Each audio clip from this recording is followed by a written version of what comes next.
Another Palm Beach County daycare is facing penalties tonight, and one of its drivers forced out after a 4-year-old is left in a van for more than 2 hours.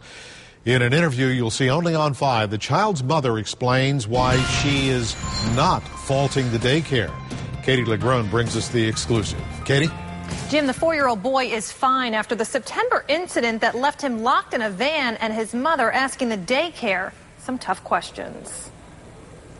This feeling, I would never wish it on any other parent. It was September 29th. Camille Mason went to pick up her son at the Academy for Child Enrichment in Royal Palm Beach. No one, could tell me where he was, and at that time I got frustrated. I'm like, all right, well, you guys need to find my child. Camille, who asked us not to reveal her son's identity, would soon discover her 4-year-old wasn't in a classroom, but locked on this daycare van for 2.5 hours. I'm sitting there and I'm like, I was distraught. I couldn't function. I couldn't even drive home. According to the Palm Beach County Health Department, which oversees daycares, a daycare driver picked up the boy around 2 p.m.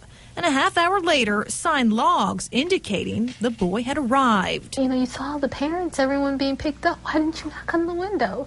He said he knew someone would come and let him off the bus. He thought he was on timeout. News Channel 5 has learned just weeks before this incident happened here, there was a meeting. Staff got together to go over all the measures to make sure no child is ever left in a van. It was reaction to the tragedy at Katie's kids. Unlike that hot summer day. Look at this crazy track. Weather, Camille believes, helped save her son. The one day we had the tropical storm warning, the one day was the day he got left on the bus. The day before it was in the 90s. He would have baked. Remarkably, Camille doesn't blame the daycare for what happened to her little boy. Some might look at this situation and say, wow, how do you leave your kid in the care of a daycare like this that does this to your child? It doesn't make any sense, to stay upset. As long as the changes that needed to happen and immediately, and that was my only concern, and that no one else has to experience this.